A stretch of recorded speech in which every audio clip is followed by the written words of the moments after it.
Buenas tardes a todos y a todas. Eh, Estamos hoy en esta comisión se llama la Comisión Diseño y Cultura. Estamos en el marco de la 16ª edición del Congreso de Enseñanzas del Diseño y su gestión se realiza en el marco del Instituto de Investigación de la Facultad de Diseño y Comunicación de la Universidad de Palermo. Como les cuento, entonces, el instituto abarca tres áreas: la formación de posgrados, que está compuesta por maestría, doctorado y postdoctorado multidisciplinario en diseño. También el instituto se ocupa de actividades de investigación, que son las que llevan adelante en el programa de investigación con sus más de 25 líneas de investigación, y que luego estas investigaciones y se publican en los cuadernos del Centro de Estudios en Diseño y Comunicación. También el instituto coordina actividades de difusión y proyección, como este congreso que hoy nos convoca, y también la red de investigadores en diseño, a la que los invitamos a que todos y todas se sumen, entre otras cosas. En síntesis, y dándoles la bienvenida, desde muchas actividades del Instituto de Investigación ofrecemos capacitación en posgrado hasta postdoctorado, y una de las ponentes del día de la fecha es una reciente postdoctorada. Publicaciones para difundir las investigaciones y un espacio como la red de investigadores a los que sumarse y dar a conocer sus trabajos. En este sentido, el Congreso es un espacio de difusión y proyección que tiene como finalidad compartir experiencias, planificar acciones conjuntas, plantear temáticas relevantes y concretar proyectos académicos e institucionales destinados a enriquecer la formación de los diseñadores del continente e impactar favorablemente en la calidad del ejercicio profesional en todas las áreas del diseño, la comunicación y la creatividad.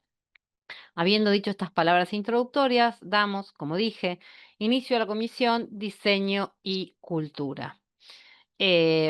Para comenzar con la sesión, le damos la palabra a Inés Jimena Barbosa Guerrero, de Colombia, que le doy unos minutos a Inés para que se presente, y la ponencia que va a compartir hoy se llama Nuestra cultura como objeto de diseño.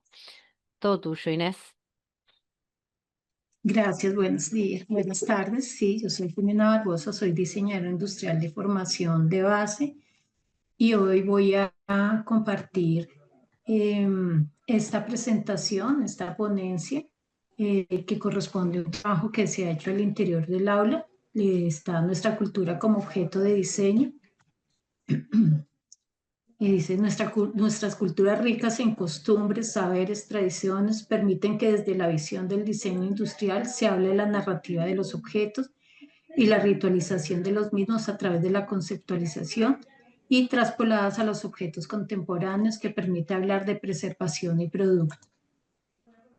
Pues esto surge bajo lo siguiente: de ahí todos los espacios tienen narrativas propias. En este caso se denominó la narrativa de los objetos desde dos ejes fundamentales. Uno, la narrativa desde el territorio, la sociedad y los saberes. Y dos, la narrativa desde el diseño, apropiación, pregnancia e identidad. Teniendo en cuenta pues, que dentro de la narrativa ancestral está el territorio de todos esos aspectos tan amplios que tenemos de diversidad cultural, sociedades, en términos, por ejemplo, de cuando se hablaba de colores, sabores, culturas, de aquellos aspectos en términos que tienen una pregnancia simbólica, desde el color, desde los materiales, desde la técnica, desde los saberes, para llegar a partir de estos tres elementos y otros que son importantes, se llega a una apropiación de esta narrativa ancestral, una pregnancia de aquellos saberes y una identidad a partir de lo que nosotros apropiamos de estos elementos, teniendo la narrativa del diseño para llegar a un producto. Dentro de las narrativas objetuales, pues tenemos como referente las narrativas ancestrales que tomamos en cuenta desde la técnica, la artesanía, los saberes propios de cada cultura. Y lo que se desarrolló fue que a partir de estos elementos, pues nosotros tenemos muchos elementos que se co-crean a partir de todas estas técnicas sin perder las mismas, como los productos artesanales que pueden migrar y evolucionar. Y el otro escenario que se hizo la intervención en términos de diseño fue que al interior del aula se desarrollaron propuestas en las que se incorporan el componente de las narrativas ancestrales.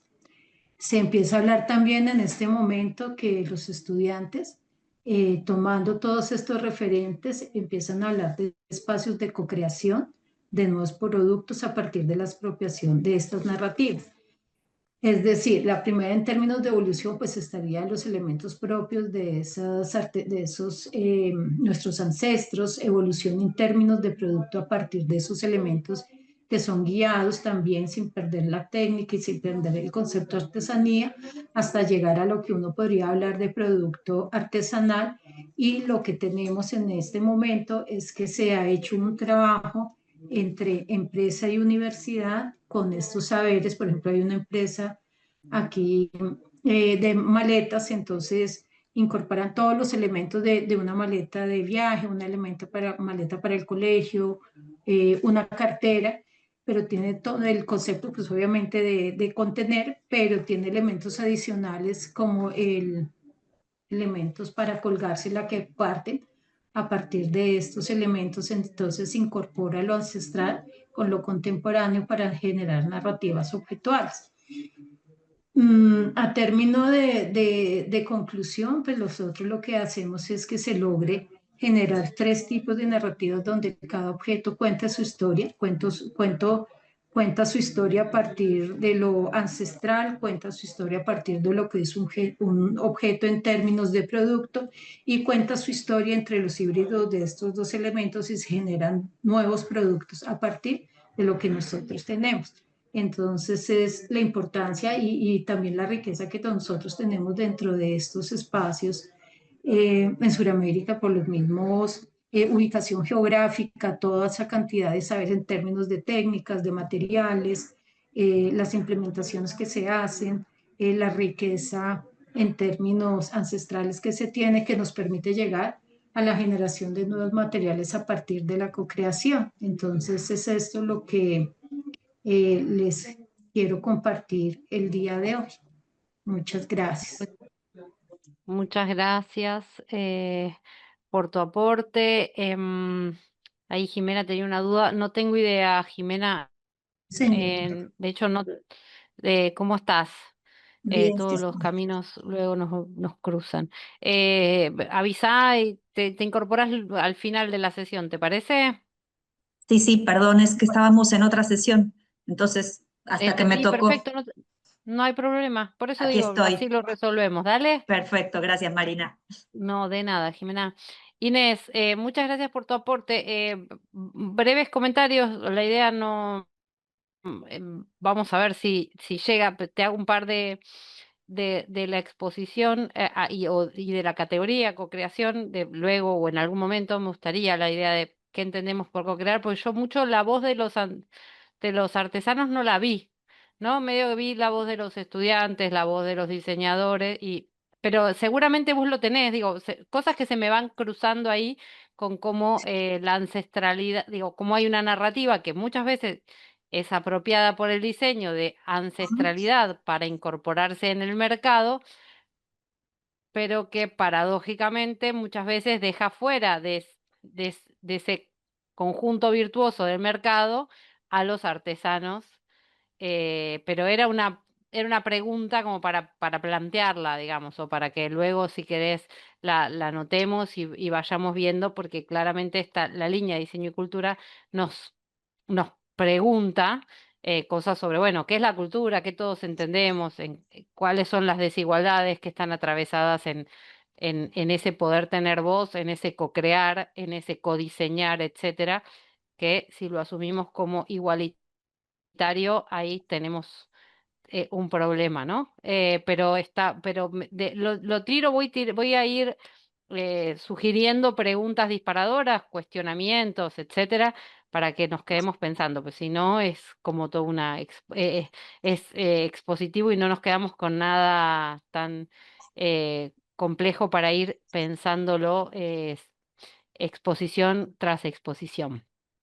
Sí, señor. Entonces, ahora sí, le damos la palabra a Aslit Juliet Granados León, también de Colombia, que también le voy a pedir que se presente. Ella tiene una ponencia con dos colegas y va a ser la expositora y se llama Patrones cromáticos, especies de serpientes del meta. Bueno, un cordial saludo a todos. Mi nombre es Adi Granados, tengo 22 años, tengo formación en diseño e integración de multimedia y estoy próxima a graduarme de la carrera profesional de diseño visual.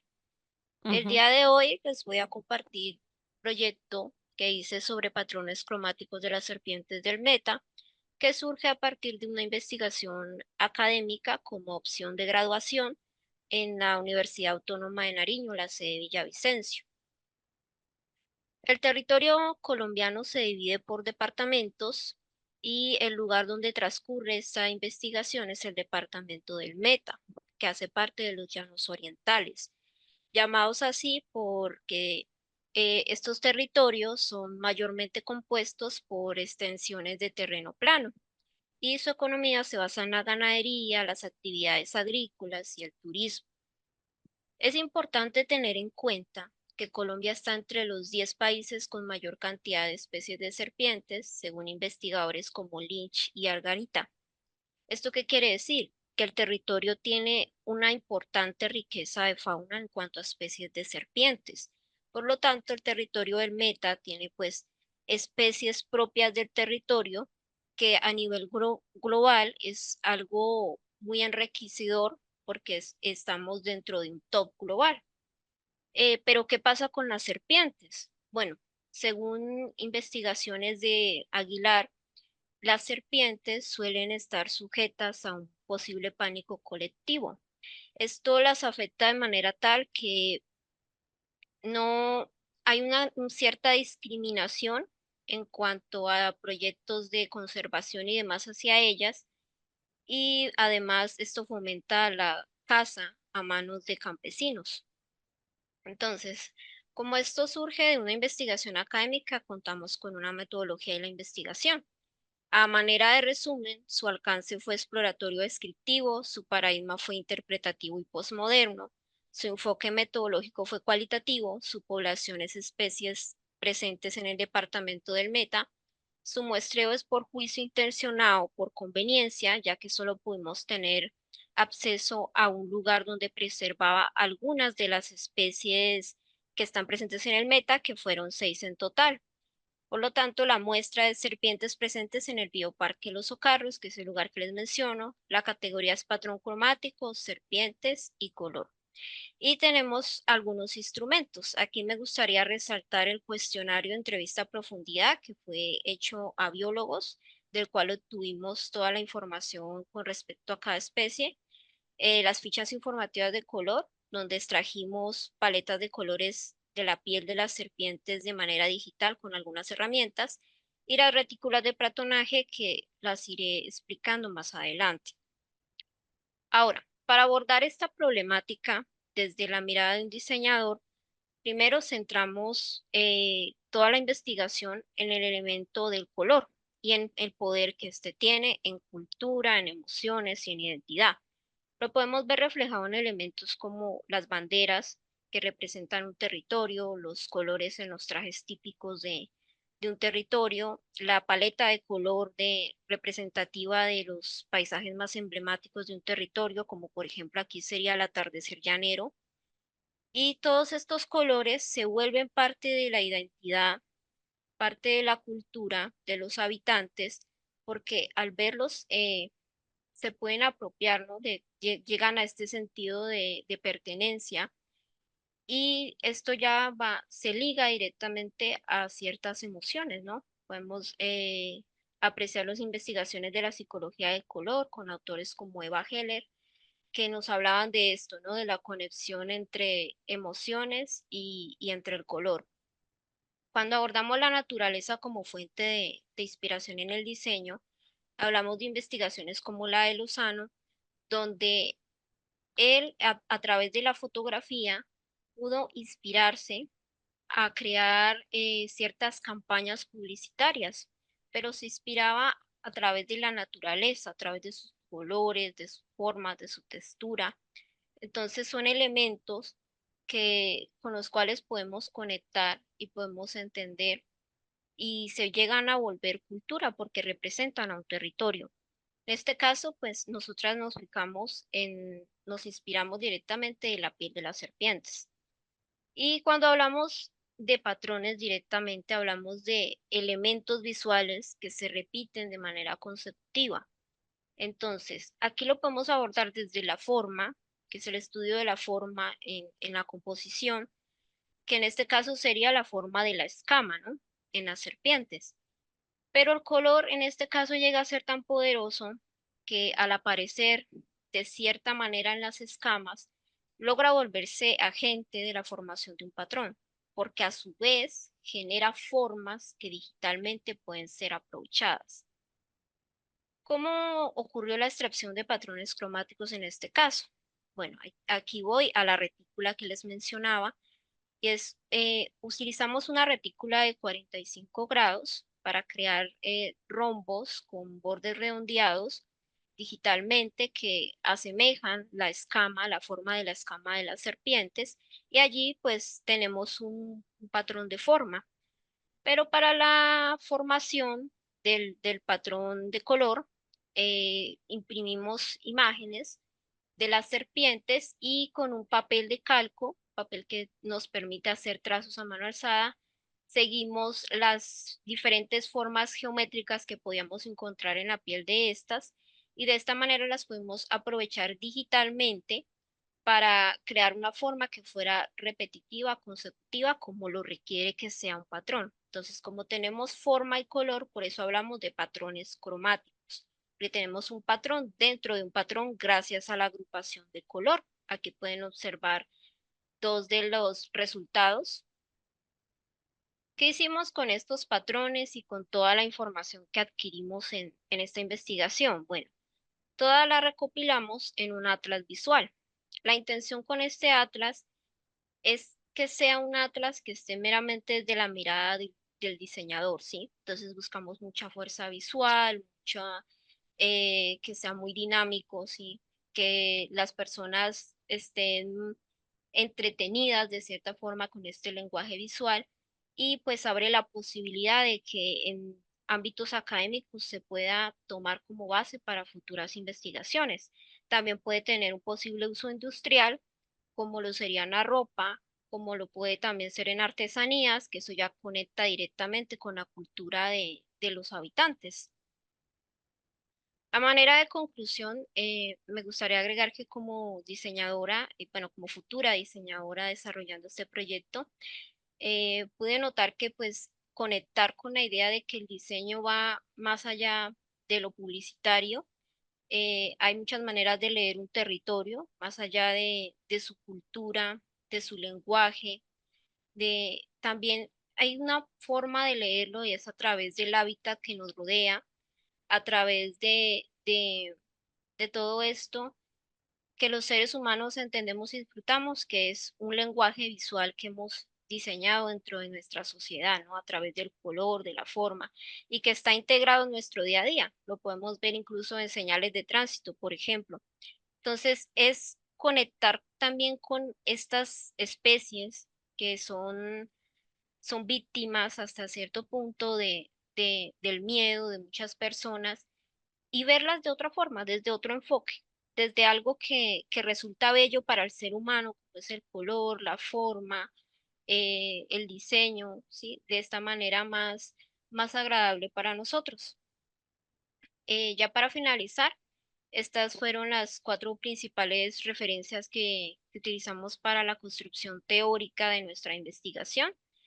Em, Cabe resaltar que yo pertenezco a un semillero de mi universidad llamado Espectro Visual.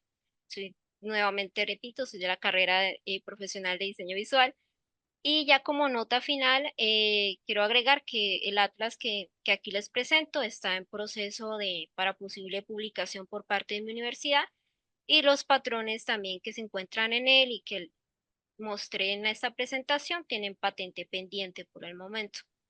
Y esto sería mi presentación el día de hoy. Muchas gracias por el espacio. Muchas gracias, Aslit. Nada, una devolución que me parece que interesante el trabajo. Igual hay una como cadena de significados como territorio, cultura, ¿no? Como que ahí, si lees algunos de los cuadernos de de la línea de investigación que dirige la doctora Abenburg, que se llama Diseño y Cultura, está en línea. Hay como una concepción de cultura que es como muy cerrada, como si fuera una pelota, y realmente no hay una concepción de cultura, territorio, lengua, como si fuera una sola, ¿no? Hay símbolos, significaciones, hay interpretaciones. Entonces estaría bueno si haces digo, así como es muy ajustada la propuesta de diseño, estaría bueno aplicar con una propuesta teórica igualmente ajustada en términos antropológicos o en términos de las categorías con las que dialogas desde el diseño, y ahí está un lindo juego, ¿no? Cuando uno trabaja muy seriamente desde la disciplina de pertenencia. Ok, estás dialogando con otra disciplina, que en este caso es la antropología o la categoría de cultura, ajustarse también, leer sobre esa otra disciplina con la que se dialoga para trabajar en igualdad de dimensiones, porque te va a aportar mucho a tu planteo teórico, digamos, ¿no? Como para, que me parece un aporte dado que estamos en esta mesa, em, como una devolución para que te lleves, y está muy lindo el planteo de diseño, muy interesante. Y también hay otra autora que se llama Haraway, que habla del antropoceno, que la idea de cómo los humanos miramos todo desde lo humano y no desde otras especies que no necesariamente se vinculan en desigualdad con nosotros, y eso también me resonó mucho, la idea de traer las especies, etcétera. Em, bueno, nada, dejo de hablar.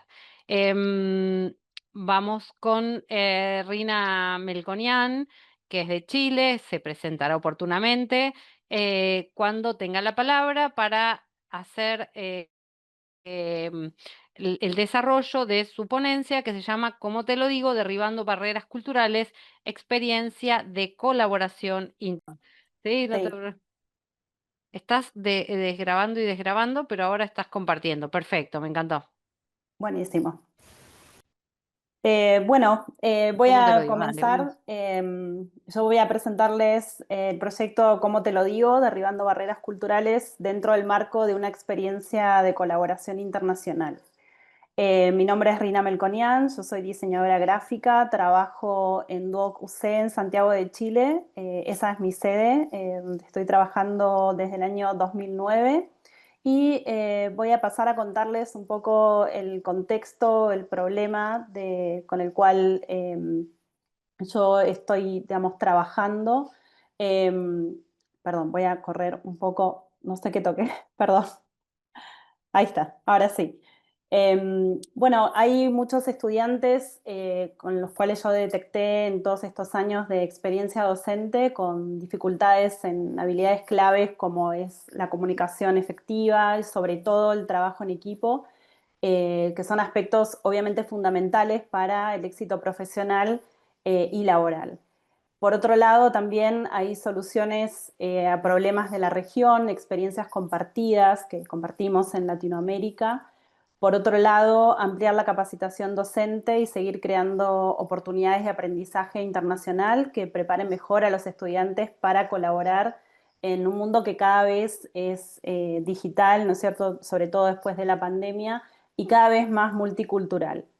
En Duoc se está abordando ya desde hace unos años esta necesidad mediante el área de subdirección de internacionalización, capacitando cada vez a más docentes todos los semestres para poder realizar estos proyectos de colaboración internacional, específicamente utilizando una metodología de trabajo que se llama COIL, sus siglas de Collaborative Online International Learning, que se centra en la colaboración intercultural entre los estudiantes de contextos y obviamente y países o ciudades diferentes, formando parte del currículum de todas maneras y facilitada por los docentes y el uso de la tecnología.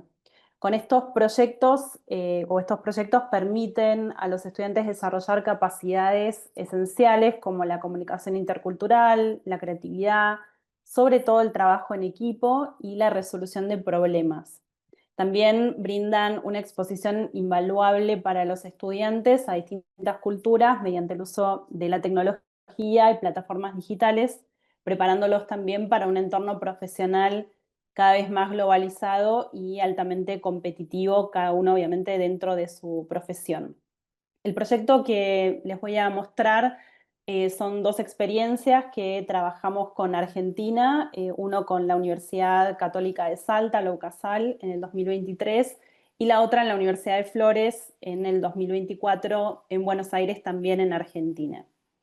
Este proyecto, que se llama Cómo te lo digo, buscaba desde las materias de tipografía y lettering, tratar de buscar frases del lenguaje coloquial que no tengan una traducción literal y diseñar a partir de eso postales que después los estudiantes se las podían enviar, ¿no? Entonces, el trabajo fue de 5 semanas, donde la primera semana hicimos la socialización del proyecto, se mostró de qué se comenta de qué se trata, los estudiantes se presentan. Esto es, ahí está mal escrito, pero es una actividad sincrónica, estamos todos conectados, donde también es importante porque los estudiantes se conocen.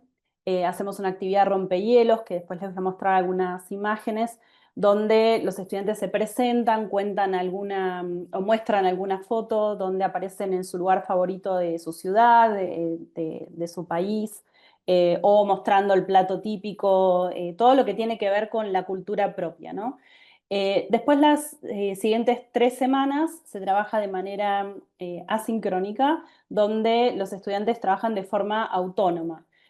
A través de plataformas que permiten la colaboración o trabajo en equipo. Obviamente los docentes estamos siempre acompañándolos, resolviendo dudas, haciendo correcciones.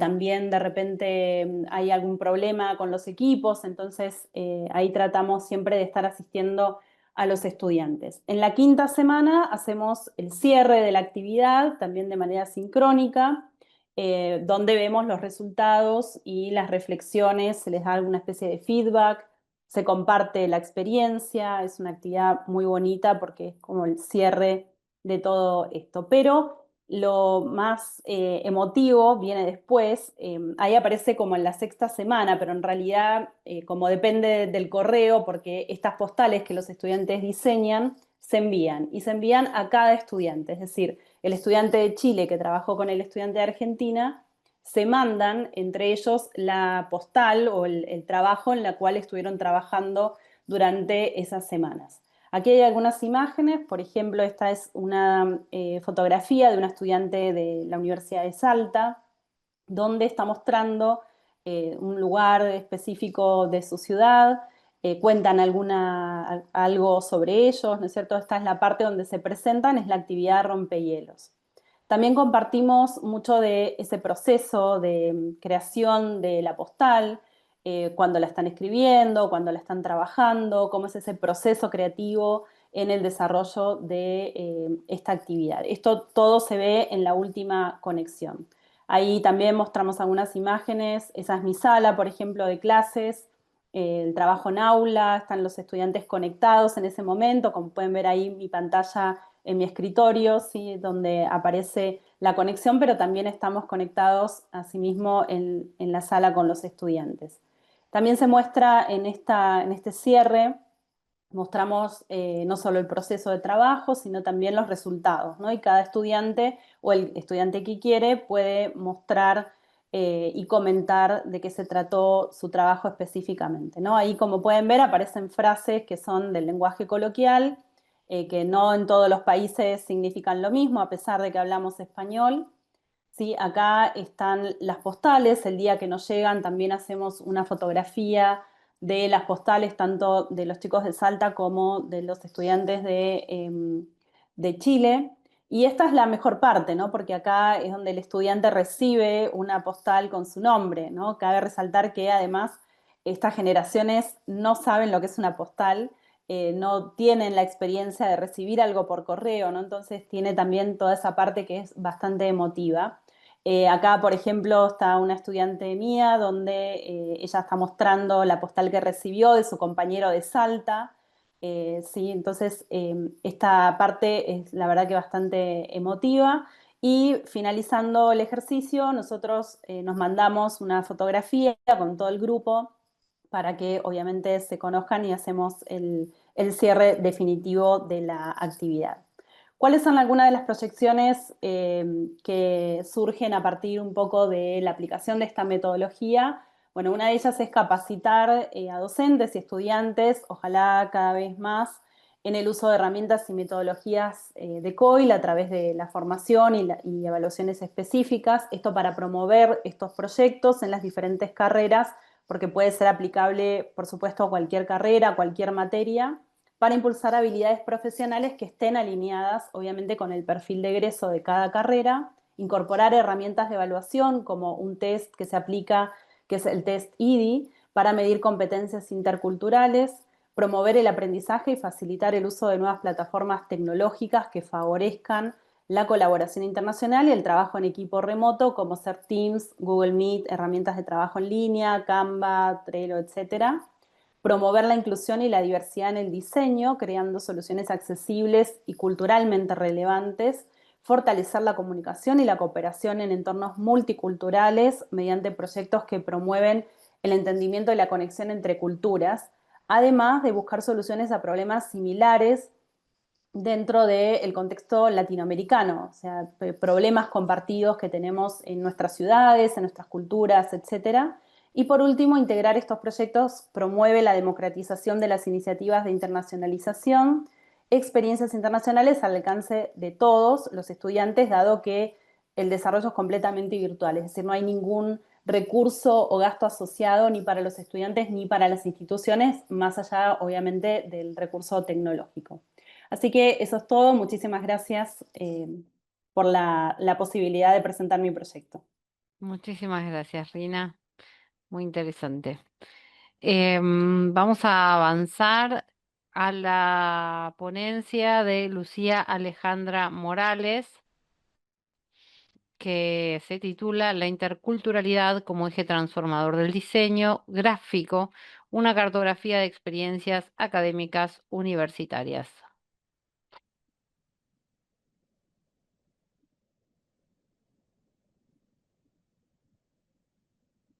Cuando Rina puede dejar de compartir pantalla, que está en eso. Ahí está, muy bien. Listo. Genial.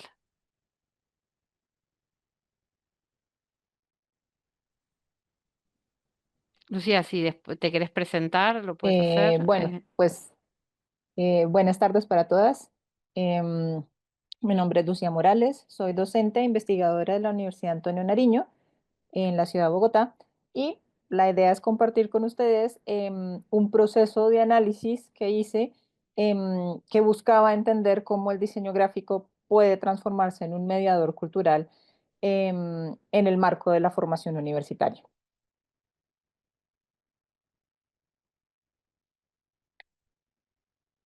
Entonces, pues bueno, mi pregunta inicial era si el diseño podía ser un mediador efectivo dentro de los procesos interculturales y específicamente cómo esto se estaba implementando en dos universidades colombianas en donde he tenido la oportunidad de participar tanto como docente como estudiante, que son la Universidad Antonio Nariño, donde en este momento soy docente, y la Pontificia Universidad Javeriana Cali, de donde soy egresada y donde también fui docente. A partir de ahora las mencionaré como la UAN y la Javeriana para pues acortar un poco la mención de ambas instituciones. Pero pues es importante partir de una distinción que es fundamental y es la diferenciación entre el concepto de multiculturalismo y la interculturalidad. Pues entendamos que el multiculturalismo reconoce la diversidad, pero que la interculturalidad es un proceso que va más allá y que implica, como mencionaba nuestra compañera en la conferencia anterior, una construcción conjunta y colaborativa entre personas de distintas comunidades y de distintas culturas. Vale la pena mencionar que Colombia es un país que es constitucionalmente reconocido como una nación pluriétnica y multicultural y que la Universidad Antonio Nariño tiene presencia en 26 ciudades a nivel nacional y tenemos una oficina de interculturalidad, por lo cual esto es un tema que nos toca y nos compete bastante. Y bueno, dentro de la fundamentación, digamos, teórica que tuve en cuenta para la redacción de este artículo, esto es un poco el resumen de un artículo que redacté, tuve en cuenta dos documentos a grandes rasgos, que son un documento de Balbuena Huitrago, que fue un artículo que escribió en el marco de un proceso doctoral que se llama Cómo estudiar la interculturalidad desde el diseño, y las competencias interculturales de la UNESCO. Digamos que estas fueron como las dos bases, evidentemente pues hubo una documentación adicional, pero digamos que estas fueron las dos que fueron como la columna vertebral.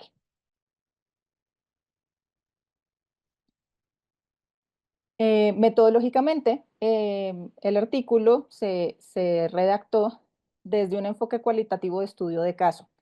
En este se analizaron 5 proyectos de grado y se entrevistaron a 4 docentes que han acompañado algunos de estos proyectos y que también han hecho parte de procesos investigativos interculturales desde la academia. Las categorías de análisis evaluaron el análisis de la documentación previa, la participación comunitaria, la respuesta a necesidades reales y el cumplimiento de los principios interculturales de la UNESCO.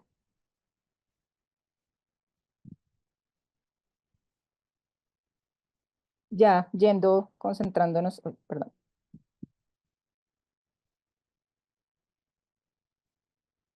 Ya. Listo, enfocándonos en los casos de estudio, se analizaron 5 proyectos que fueron llevados a cabo entre los años 2021 y 2025. Estos son proyectos de grado, es decir, proyectos de investigación que se llevan a cabo para optar a los títulos de diseñador gráfico y diseñador de comunicación visual y que abordan diferentes dimensiones de la diversidad cultural colombiana. Fueron juegos educativos, documentales, producciones editoriales, algunos enfocados en el desarrollo de la marca, todos que tuvieron enfoques interculturales que fueron diversos. El primero, que se llama Cimarrón Caminos de Libertad, es un juego de mesa sobre la historia de la comunidad afrocolombiana de San Basilio de Palenque. Buscaba visibilizar la cultura, que es patrimonio de la humanidad, entre los jóvenes universitarios bogotanos para hacer un reconocimiento de culturas diversas. Este fue llevado a cabo por la estudiante Laura Valentina Díaz de la UAN. El segundo es el proyecto Ambora, que es un juego de mesa que invita a la reflexión inspirada, digamos, en el conflicto armado del puerto colombiano de Buenaventura, en la región pacífica de Colombia. Este se enfoca en sensibilizar sobre las realidades relacionadas con el conflicto armado desde un esquema de juego de mesa de Serious Game. Este fue llevado a cabo por la estudiante Nicole Reyes, también de la UAN. El tercero se llama Vestirse de Tradición. Es un proyecto de visibilización de los tejidos indígenas de la comunidad en Verachamí, de la estudiante Daniela Tovar, en este caso de la Javeriana, quien trabajó directamente con artesanos para preservar su simbología ancestral desde el quehacer de la artesanía. El cuarto es un proyecto llamado Una Vuelta por la Plaza, que es un documental sobre plazas de mercado, llevado a cabo por el estudiante del Antonio Nariño, Jonathan Garzón, en el año 2023, y que proponía narrativas colaborativas sobre espacios de diversidad cultural en el marco de las plazas de mercado. Y finalmente, el proyecto de La Madre Viva, que es un proyecto sobre saberes ancestrales muisca de la estudiante Jennifer Montealegre de la UAN, y que fue presentado en el primer semestre del presente año.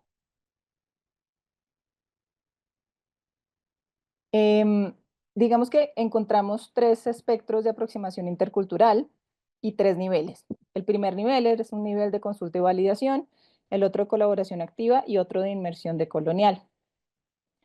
Este análisis pues, permitió que pudiéramos encontrar que los proyectos más efectivos fueron aquellos en donde hubo verdadera co-creación o donde el diseñador logró integrarse completamente con las dinámicas comunitarias con las cuales decidió trabajar. En el primer nivel se encontraron los proyectos Ambora y Una Vuelta por la Plaza, en donde la participación sobre todo se concentró en las fases finales de validación. En el segundo nivel hablamos de colaboración activa en los proyectos de Cimarrón y Vestirse de Tradición, que demuestran procesos más participativos con una constante validación y documentación activa junto con las comunidades. Y especialmente Vestirse de Tradición logró una verdadera co-creación con los artesanos en Vera y estableció diálogos continuos respetando sus conocimientos tradicionales. Y finalmente, en el nivel 3 de inmersión decolonial está el proyecto de la Madre Viva, que representó una integración total de la diseñadora en las dinámicas comunitarias. Vamos a profundizar un poco más en este proyecto. En la Madre Viva, la diseñadora, quien en este momento se reconoce como miembro de la comunidad muisca, pero como muchas personas de su generación había sufrido un proceso de aculturización, buscó invertir completamente la lógica tradicional de investigación, en donde normalmente uno invita a una comunidad a participar en el proyecto, sino que ella misma se integró en las dinámicas comunitarias, buscó y se integró en rituales de su comunidad, sembró su propio huerto, elaboró su chumbe, que es una prenda muy importante para las comunidades muiscas, se apropió del territorio en el que habita actualmente, y esta inmersión, que fue muy auténtica, le permitió crear un libro que busca preservar saberes ancestrales, el primer tomo de una serie de 4 libros, que busca preservar saberes ancestrales que están en riesgo de perderse debido a la tradición oral. Esto también hizo que ella se reencontrara con su identidad indígena y que implementara lógicas decoloniales desde el uso narrativo, que también replicaba un poco la tradición oral, y la participación y el rol de la comunidad como un agente participativo que fue completamente activo. Ya enfocándonos en el complemento de esta investigación, que fue la entrevista de 4 docentes, que son la profesora Andrea Portus, el profesor Andrés Bernal y la profesora Rosa Jiménez de la Universidad Antonio Nariño, junto al profesor Diego Bermúdez de la Javeriana Cali. Ellos observaron transformaciones muy profundas en los estudiantes, tanto en estos 5 proyectos como en otros proyectos que han llevado a cabo a lo largo de los últimos 15 años. Y reconocieron que ellos aprenden a ceder el protagonismo, que descubren sus raíces culturales y que desarrollan y logran despertar empatía hacia realidades que antes desconocían y que a veces están mucho más cerca de lo que uno piensa. Y entienden y aprenden la diferencia entre diseñar para alguien a diseñar con alguien o por alguien. También esto hizo evidente que las metodologías que involucran lo intercultural deben integrar herramientas como lo es la etnografía, las narrativas éticas, y tiene que ser un condicional el proceso del aprendizaje-servicio. Sin embargo, pues obviamente encontramos tensiones importantes, que son los tiempos académicos no siempre coinciden con los procesos comunitarios, y que esto puede provocar que exista el riesgo de priorizar los objetivos educativos sobre las necesidades reales de la comunidad. Sin embargo, hay grandes oportunidades, pues el diseño es un mediador cultural que es muy poderoso cuando se aborda éticamente y cuando se entienden estas dinámicas temporales que tienen que tenerse en cuenta en el proceso del desarrollo de un proyecto de grado. Las competencias que desarrollaron los estudiantes son, a grandes rasgos, el respeto por otras cosmovisiones, la autoconciencia de su privilegio como personas en formación profesional, la capacidad de escucha horizontal, la adaptación a otras formas y ritmos de ser, y la responsabilidad ética en la representación cultural.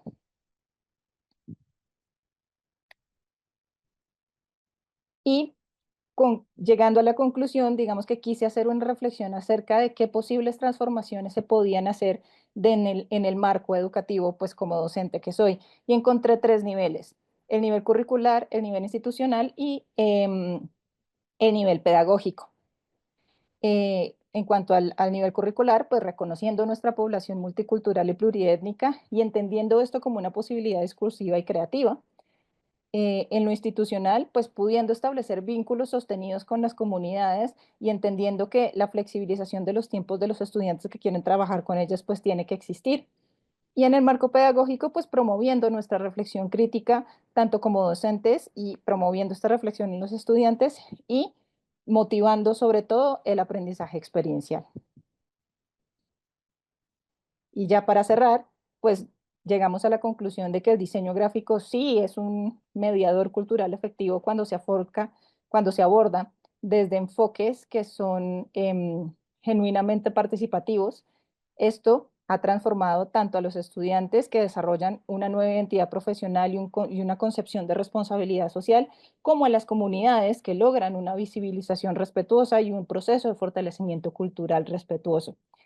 Entendamos que la interculturalidad no es solamente un tema más en el diseño, sino que puede ser un eje transformador que puede contribuir a que tengamos sociedades más inclusivas y justas.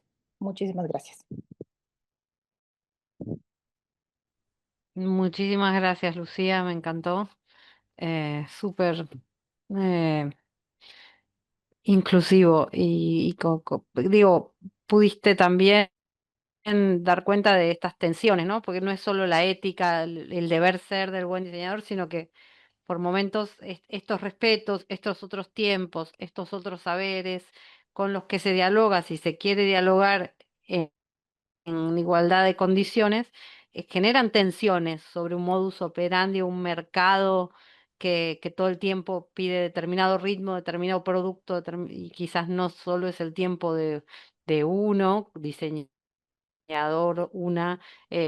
sino el de las comunidades y el respeto que eso conlleva. Me encantó. Qué interesante. Y acá tenés otros reportes también de que hay gente que les pareció también súper interesante. Ahí en el chat Pues la nada, pueden seguir, pueden continuar con bienvenidos a el... conversar. Un poco Totalmente. para contarles, yo lidero un semillero de investigación en la Universidad Antonio Nariño que se llama Creación e Interculturalidad y es un semillero multidisciplinar de la Facultad de Artes, en donde tenemos estudiantes de diseño industrial, de artes visuales y plásticas y de diseño gráfico. Y bueno, pues bienvenidas a todas las experiencias, a los procesos de COIL, también tenemos procesos de internacionalización, entonces pues nada, aquí estamos a la orden. Bueno, muchísimas gracias, Lucía. Genial. Bueno, le damos paso a... Estoy tratando de dejar Me de compartir y no sé cómo. autosilencia.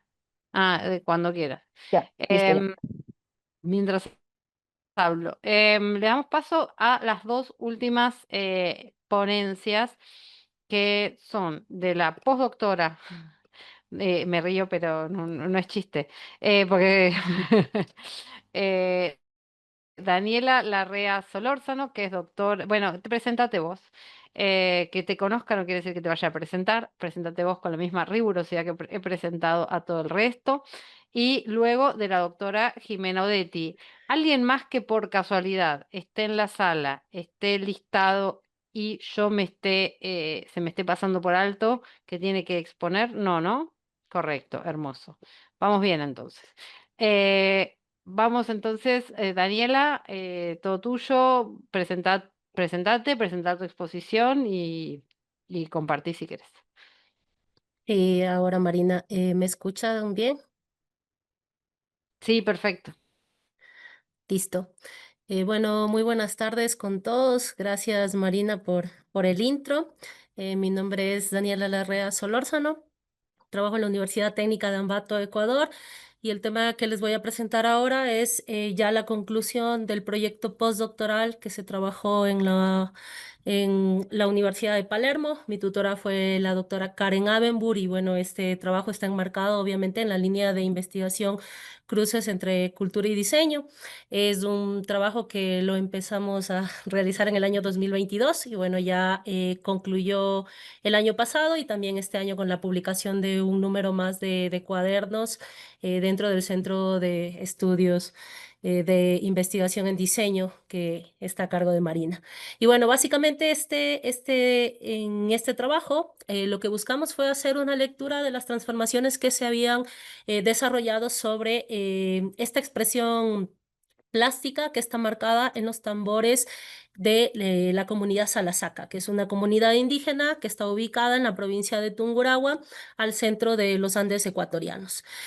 Sobre este tambor, lo que buscamos fue básicamente explorar cuál es el discurso verbal y gráfico que está expresado en esta representación pictórica, describir cuáles son las articulaciones visuales contemporáneas que están también presentes en el tambor, examinar tanto las relaciones como los modos de uso, indagar la incidencia de género y también del cambio generacional en estas transformaciones del tambor y problematizar el rol de las mujeres en esta expresión artística Salasaca. Nuestro objeto de estudio fue básicamente este tambor que ustedes observan en pantalla, que tiene dos lados que se pintan y que es un tambor que específicamente se utiliza para cierto tipo de rituales dentro de la comunidad, que está asociado sobre todo al Inti Raymi. Este es el tambor que se conoce acá en la comunidad como Mama Tambora, entonces tiene algunas particularidades específicas para el pueblo. Esta investigación estuvo guiada por un enfoque de análisis histórico que al mismo tiempo fue también histórico-biográfico sobre el tambor y sobre los rituales que se desarrollan alrededor de este objeto, buscando develar estas transformaciones generadas por la interacción creativa de los artistas salasacas con otras expresiones artísticas y las vivencias también dentro del campo del diseño. Entonces, en torno a este primer rastreo, que era el discurso verbal y gráfico del tambor salasaca, lo que hicimos fue identificar cómo han ido cambiando estilísticamente cada una de estas pinturas, los lados que ustedes observan, los dos lados que se grafican, que tienen una simbología específica. En la primera imagen pueden observar este retrato de la propia festividad, donde el personaje principal es el danzante Osunzu y a los lados se encuentran el alcalde y la mamá alcalde, que son los personajes que encabezan como tal esta celebración. Cada uno de estos detalles visuales que se encuentran pintados aquí en el tambor tiene características simbólicas específicas para el pueblo.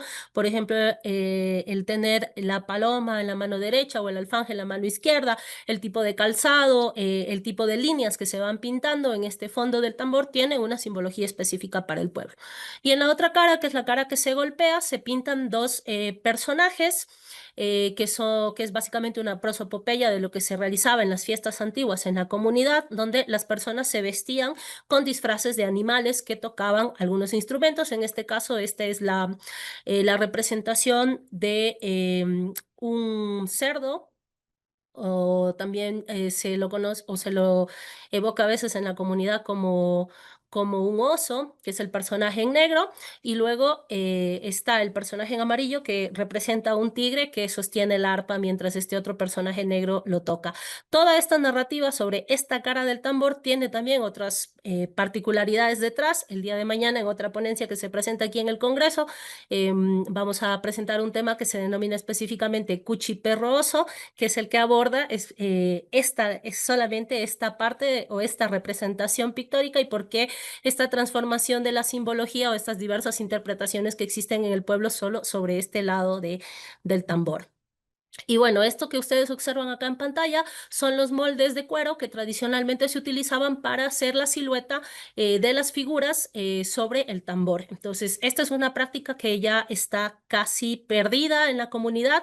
Hay un número muy reducido de artesanos que mantienen el uso de estos moldes de cuero para trazar la silueta inicial de los personajes que se pintan en el tambor, y esto obviamente ha dado paso a que existan ahora muchas variantes en torno a la representación de estas pinturas. Lo que hicimos durante este recorrido fue ir rastreando desde hace varios años imágenes de las pinturas de las diversas caras del tambor para entender cómo se dieron estas transformaciones iconográficas. Esta fotografía que ustedes observan aquí, que es la más antigua a nivel fotográfico que rastreamos desde el año 1959, la ventaja que tiene este instrumento es que la mama tambora sobre todo tiene siempre el registro del año en el que se pinta para la celebración. Entonces eso nos permite ubicar cronológicamente las imágenes para una catalogación, pero rastreamos ilustraciones que evocaban el tambor de inicios de 1900, la más antigua que tenemos desde el año 1919, donde se puede encontrar ya la presencia de estos personajes. Y bueno, hicimos toda una recopilación por años de estas diversas pinturas para ir entendiendo un poco cómo fueron estos cambios visuales y también simbólicos, cómo se van incorporando, por ejemplo, como vemos en esta primera imagen de la esquina superior, la migración que tuvo el pueblo Salazaca hacia Galápagos, que también se representa en este caso en la propuesta del tambor. Y lo mismo con la otra cara, igual tenemos diversas variantes. Estos tambores que tienen esta forma que se observa en la última fotografía, por ejemplo, se pueden decir que son los que mantienen la tradición pictórica porque se basan todavía en la silueta de cuero. Los demás tienen una interpretación mucho más libre que va cambiando incluso con mayor recarga de elementos, más figurativo o más minimalista como tal la representación del tambor. En una siguiente etapa sobre el papel de las mujeres en torno a la pintura, lo que hicimos fue analizar cómo en cierto tipo de pinturas o se incluye o se excluye, como en este caso, la figura de la mujer, básicamente la figura de la mama alcalde, que en algunas de estas muestras que realizan los artesanos, en ocasiones se suele sacar la representación de la mujer y se queda únicamente la representación de la fiesta con las figuras masculinas, aunque hemos rastreado también otros tambores en los que se hace un homenaje como tal a la presencia de la figura femenina. Y fue, por ejemplo, importante para nosotros en este proceso encontrar a la señora María Puca, María Jerez, que es la única mujer pintora de Salazaca. La práctica de la pintura del tambor y de la pintura como tal del alfanje y de otras piezas que utilizan la comunidad es exclusivamente masculina. Pero su padre era pintor, ella aprendió el oficio desde muy pequeña. Y cuando su padre falleció, ella decidió continuar con la práctica un tanto en un sentimiento de rebeldía, incluso contra las tradiciones de la comunidad.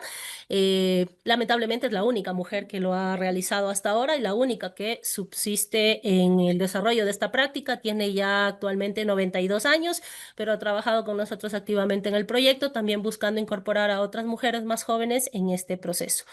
Y acá, por ejemplo, lo que tenemos es una imagen de la celebración del Inti Raymi en el año 2023. La celebración se suspendió entre 2020, 21 y 22 por la pandemia.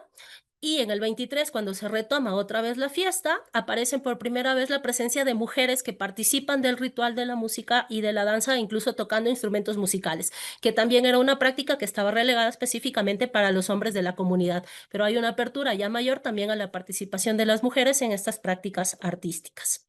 Sobre las articulaciones contemporáneas presentes en el tambor Salazaca, lo que hicimos fue identificar también cómo el tambor se muestra en otro tipo de soportes, por ejemplo, en producciones murales que se encuentran alrededor de la propia comunidad, otro tipo de construcciones plásticas. La última imagen que observan, por ejemplo, es una composición pictórica a partir de hojas secas de maíz que también se van realizando por artesanos de la propia comunidad. Hay diversas interpretaciones del tambor en diversos tipos de materiales. El primero, por ejemplo, es toda una construcción a partir de sogas de cabuya y la última es un tapiz tejido. Y acá lo que hay es una interpretación ya personal, tanto de grabado como de pintura, que desarrollé también en el marco de la producción de esta investigación. Se hizo también otra exploración adicional que dio parte a un nuevo proyecto de investigación, que es básicamente el utilizar los sustratos naturales propios de la comunidad Salazaca. En este caso, las tres son hojas de granadilla, que es una planta común en el territorio Salazaca, para revelar fotográficamente sobre estas hojas imágenes de nuestros informantes claves y imágenes del rastreo que hicimos durante el proceso de investigación. Y bueno, dentro de las actividades de difusión realizadas en el marco de este proceso del postdoctorado multidisciplinar en diseño, se presentaron varias ponencias. Hemos publicado también varios artículos en bases de datos regionales y también varias publicaciones en revistas de categoría Scopus para difundir los hallazgos que se fueron desarrollando durante este proceso. Finalmente se logró concretar el desarrollo de una exposición ya artística que trasladaba desde la parte teórica a la propuesta gráfica todos los hallazgos como tal de esta investigación. La muestra se denominó Origen Vivo y bueno, fue una exposición que inicialmente se presentó en la Casa de la Cultura en Quito y luego también acá en la ciudad de Ambato, que es la capital de la provincia donde se encuentra el pueblo Salazaca. Y bueno, eso es lo que quería presentarles como resultado de este camino del proceso postdoctoral. Y finalmente agradecer tanto a Marina a cargo de la dirección de todo este proyecto de investigación en la Facultad de Diseño, pero también a la propia facultad y al decano Oscar Echeverría por la beca que me concedió para poder cursar este programa. Muchísimas gracias. Muchísimas gracias a vos, Daniela. un tremendo proyecto del cual, bueno, estás pudiendo, ya lo publicaste y todo, pero también estos espacios no dejan de volver a poner en evidencia esto. Hoy tuvimos un coloquio de investigación y nos pasó lo mismo, ¿no? Uno dice, bueno, esto ya está publicado, esto yo ya lo leí el proyecto de Daniela, digamos, ¿no? Como decir, no es que me estoy asombrando porque no lo conocía, me sigo asombrando a pesar de conocerlo, digamos, ¿no? Es como, son estos distintos espacios en los que la socialización del conocimiento tiene otro formato. Ella está aportando cosas nuevas, aunque no quiera, digamos, ¿no?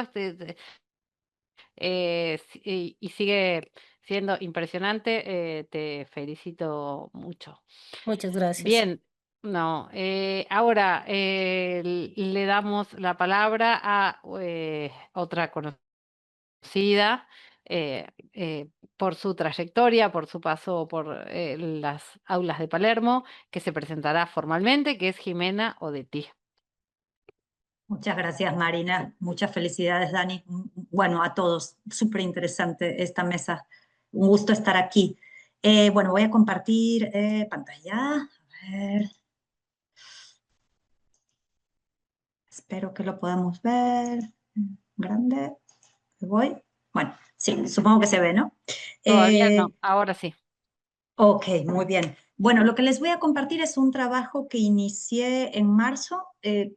Participé en un llamado que me hizo Lorena Urselay como parte del programa de investigación en diseño que ella coordina, y me di a la oportunidad de hacerlo. Pues creo que igual que Dani, como que nos encanta estar siempre golpe, ¿no? O sea, forma parte del gusto que da seguir formando parte de esta red. Y bueno, lo que inicié en marzo es un proceso de investigación sobre una línea de investigación que yo vengo desarrollando desde mi doctorado, que es el estudio del color en el paisaje urbano. Pero en este caso me di el espacio para hacer una revisión actualizada de literatura, y principalmente sobre literatura y perspectivas de estudio del color en el paisaje urbano en Latinoamérica. Entonces, me di esta oportunidad de hacer una actualización sobre lo que yo conocía y de enfocarlo más en la región. Ahorita les voy a contar un poquito por qué. Yo formo parte de una asociación que es de investigadores del color a nivel mundial, que investigan sobre distintas temáticas sobre el color, pero en el caso, por ejemplo, del color en el paisaje urbano o en la ciudad, casi siempre todo tiende a ir hacia el lado o europeo o sí, más que nada europeo, ¿no? Con una fuerte predominancia de investigadores europeos que tienen muchísima trayectoria. Y en Latinoamérica, hace unos años, en uno de estos congresos, nos encontramos varios y dijimos, hay que hacer algo latino, ¿no? O sea, tenemos que conocernos, tenemos que hacer fuerza. Entonces se formó una red de investigadores del color latinoamericanos. Esta es como de hace 2 años más o menos. Y entonces por eso es que yo me di a la tarea, porque esta red es también sobre el color en general, pero yo me di a la tarea de empezar a buscar, bueno, a ver, en el color y el paisaje urbano, ¿quiénes somos los que estamos trabajando y bajo qué perspectivas lo estamos haciendo? Entonces, la verdad es que por el tiempo y por toda la agenda que a veces se complica, el propósito era hacer una base, ¿no? Una base bibliográfica actualizada para empezar a hacernos preguntas sobre qué estamos haciendo, sobre qué podemos compartir y qué podemos mejorar. Un poco para los que pues todavía no han tenido como la oportunidad de pensar un poco en esto, bueno, la idea de estudiar al color como un eje clave en la percepción de los paisajes urbanos en Latinoamérica, que entendemos nosotros que tiene características particulares diferentes a otras regiones, ¿no?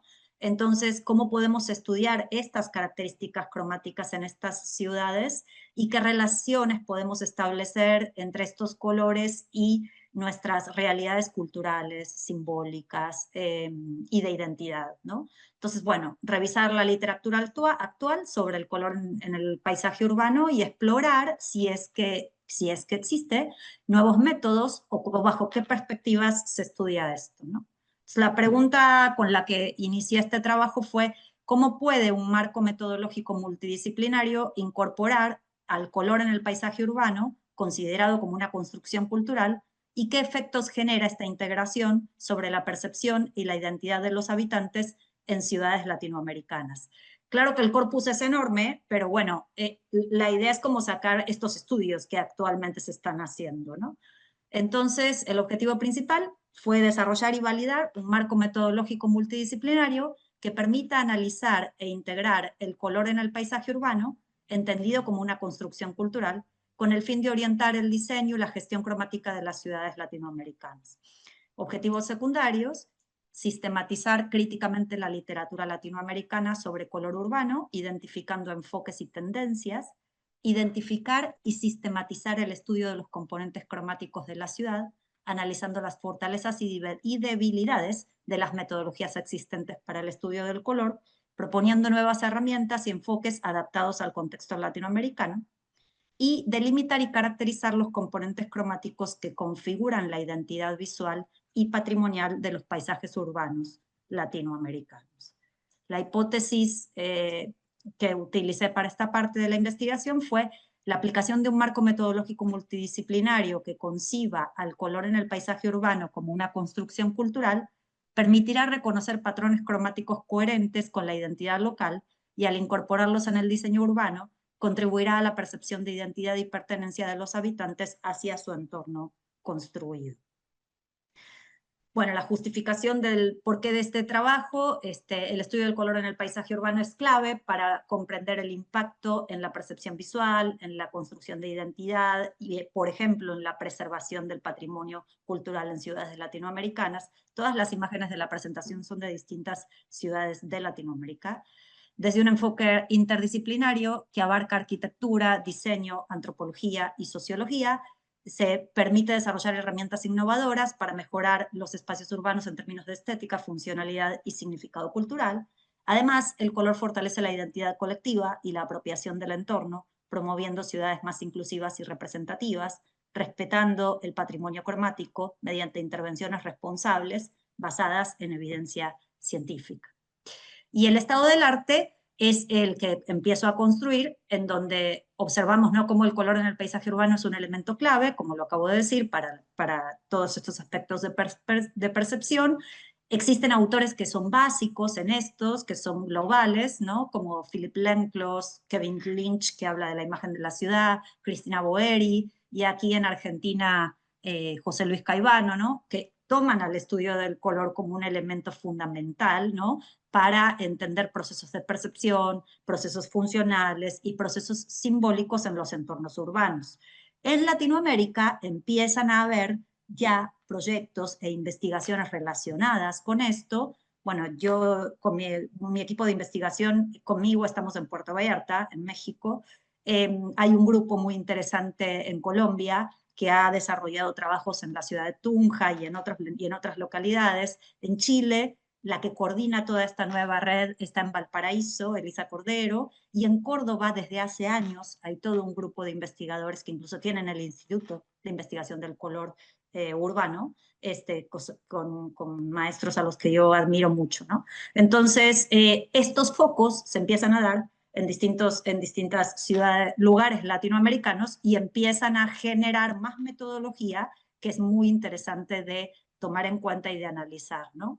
El marco teórico que construyo para esto tiene la perspectiva perceptual del color, una perspectiva patrimonial, una perspectiva cultural, y lo combino, como en mi tesis de doctorado, con dos corrientes, como es los imaginarios urbanos y la antropología urbana, para tomar este caso del estudio del color urbano como algo multidimensional.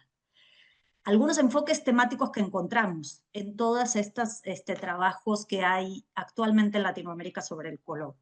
El estudio del color en el paisaje urbano como un estudio que intenta identificar los componentes cromáticos de la ciudad, la lectura perceptual, el color y el contexto cultural, temporal y espacial, cómo se puede estudiar un sistema de variables cromáticas de una ciudad, cómo se pueden leer atmósferas cromáticas, cómo podemos ir desde un zoom grande a uno chiquitito e identificar, por ejemplo, colores particulares en ciertos barrios, o sea, barrios que tienen una identidad cromática particular, cómo podemos metodológicamente analizar esto, ¿Qué pasa con el valor patrimonial? ¿Qué pasa con las ciudades históricas, los centros históricos y el color?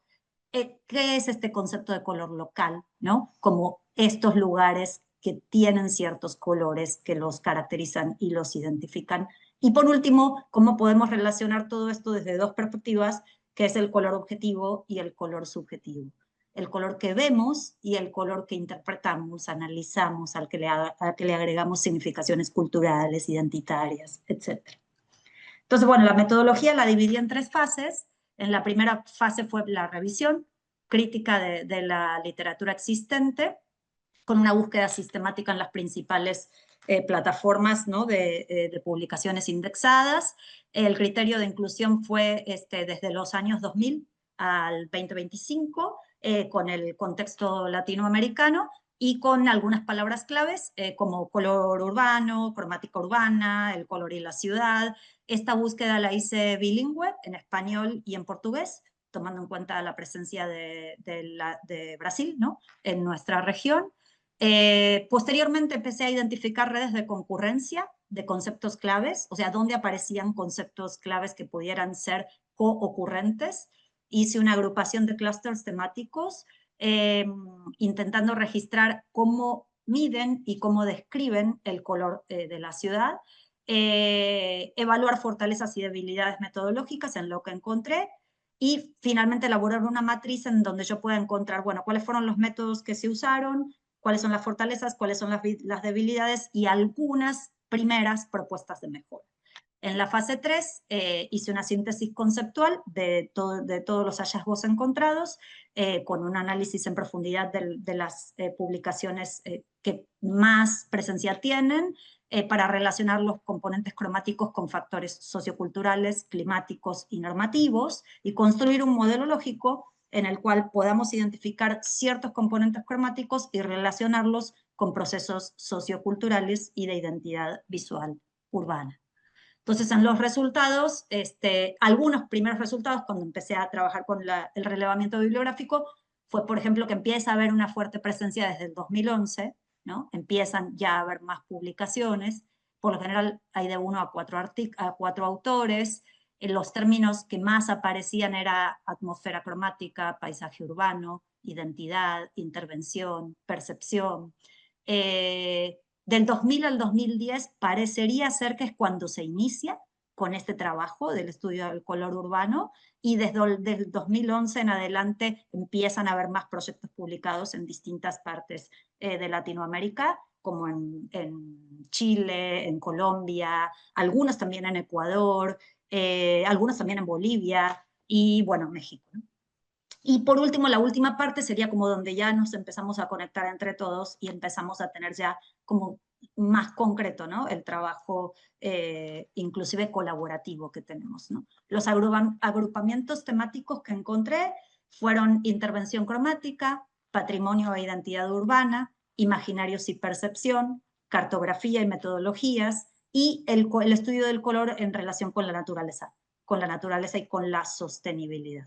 Algunos países presentes: México, Colombia, Panamá, Venezuela, Ecuador, Perú, Bolivia, Brasil, Uruguay, Chile y Argentina, con algunos de los autores que sobresalen y sus temas o las maneras en las que abordan sus proyectos y sus estudios.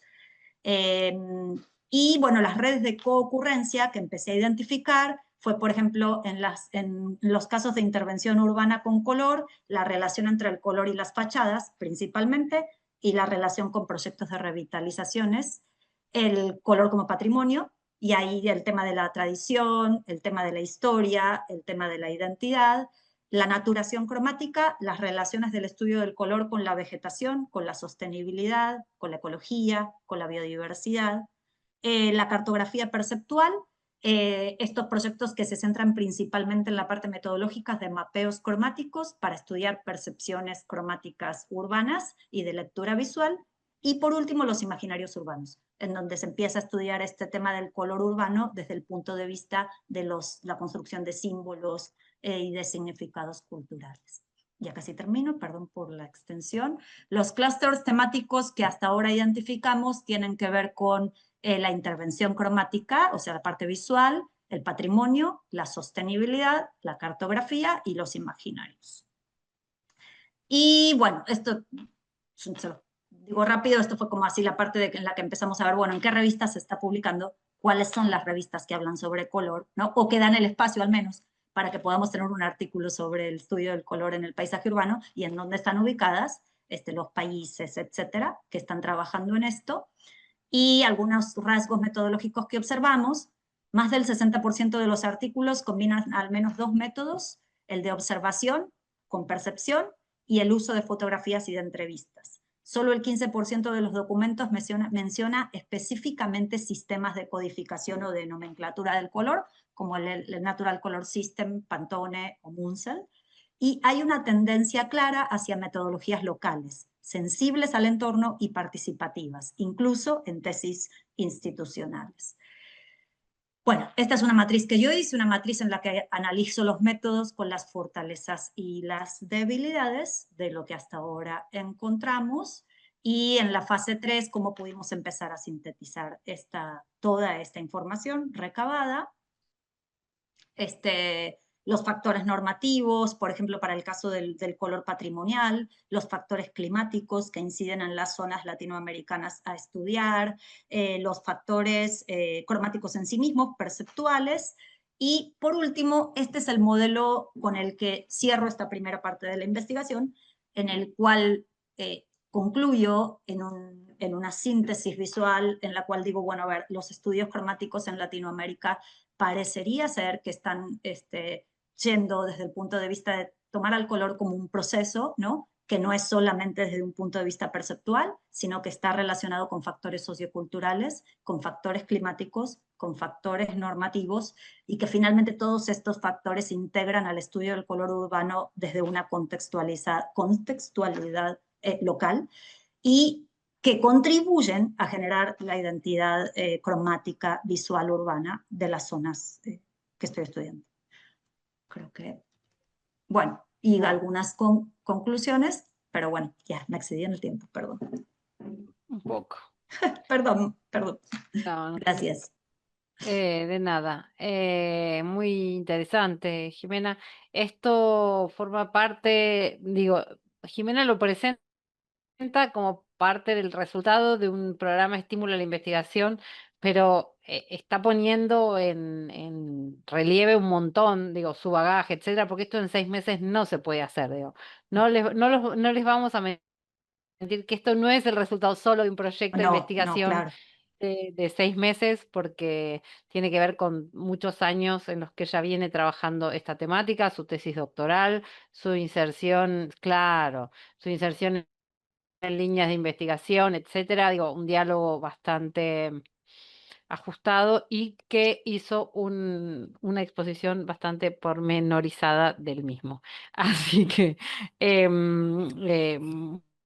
muy bien, Jimena, muchísimas gracias.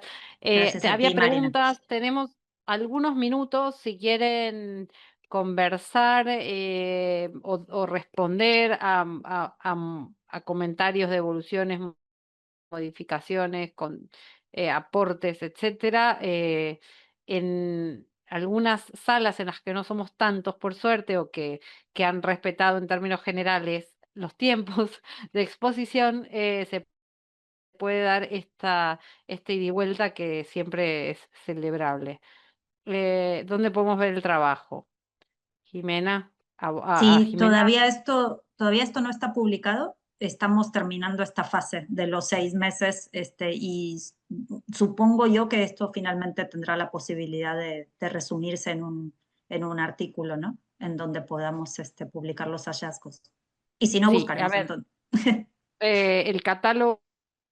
Hay un catálogo de investigación que siempre publica la Universidad de Palermo, que es un cuaderno del Centro de Estudios en Diseño y Comunicación, y en el cuaderno se publican los catálogos y algunos proyectos extensos. En cualquier caso, en la página del programa Estímulo a la Investigación, una vez que esté finalizado, se suben todos los proyectos, es decir, el proyecto de Jimena, ordenado por autor y fecha, va a estar disponible en la página del el programa específico donde va a estar el artículo de Jimena, es el programa Estimula la Investigación. Hay una pestaña que se llama Catálogo y en ese catálogo están todas las investigaciones que han formado parte del programa Estímulo. Lucía. Sí, tenía como una pregunta puntual para Jimena, que igual ahí te la había puesto en el chat, y es si encontraste porque pues sí, sí me imaginé que era una versión súper escueta de todo lo que estás haciendo, que si encontraste algo que habla como de estos actores políticos que participan en estas jornadas que hacen cada vez que hay preelecciones, de colorear las zonas populares para hacerlas ver más bonitas y prometer cosas, y eso al final es un fenómeno que sí ha cambiado urbanísticamente el paisaje. em, que si tienes alguna documentación, porque de hecho es algo que habíamos estado documentando con unos compañeros y bueno, se nos quedó un poco ahí.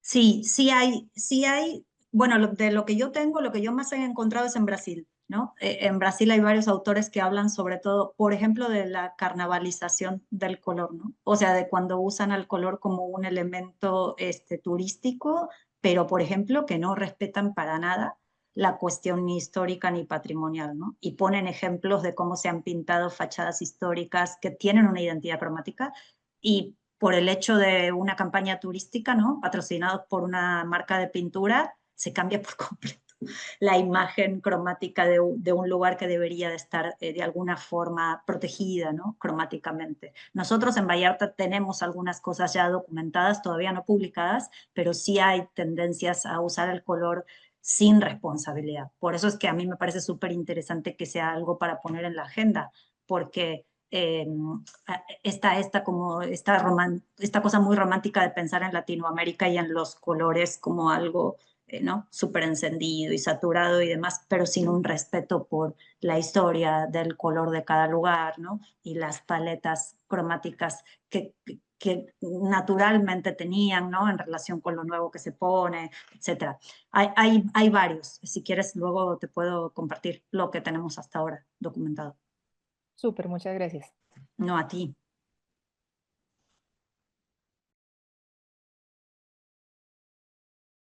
Oh, tengo que reactivar el audio. ¿Alguna otra intervención, algún otro aporte? Si no, les agradezco muchísimo a todos y a todas em, el haber expuesto sus avances de investigación, súper interesantes.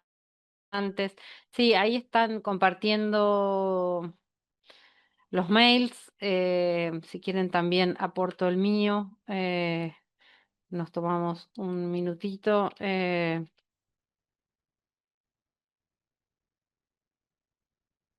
Y de pasos que no estamos corriendo tanto con el tiempo, que suele suceder, les cuento que, bueno, ahí yo también dejé mi mail. em, Como coordinadora del Instituto de Investigación en Diseño, les agradezco muchísimo. Quedo acá por mail absolutamente a disposición de, de tejer puentes, ¿no? De esta urdimbre, de este tejido que permanentemente nos convoca en torno a la investigación y particularmente a la investigación en diseño y cultura en esta mesa, que todos y todas nos sentimos interpelados en esa clave. Pero sepan también que el Instituto de Investigación es bastante más amplio que eso, así que nada, se pueden acercar, si así lo deseen, desde otras perspectivas. Lucía, ¿levantaste la mano queriendo Sí, o quedó? no, era un poco para comentarle a Ariel que él me había preguntado que a qué me refería con inmersión decolonial Ahí y que bueno, estaba que ahí le, re claro. Sí, sí, pero sí, contalo, sí, sí. igual ahí le puse como respuesta un poco extensa, pero bueno, ahí le puse como respuesta al chat. Entonces, bueno, pues por si quiere tener ahí como la respuesta a qué implica inmersión decolonial, porque claro, pues como tenemos solamente 10 minutitos, pues nos toca como apretar toda la información bastante, pero bueno, ahí ya le di como una respuesta.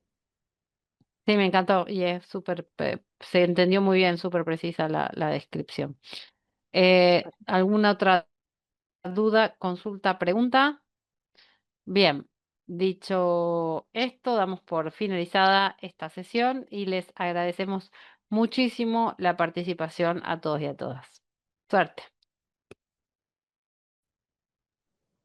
Excelente tarde para todas.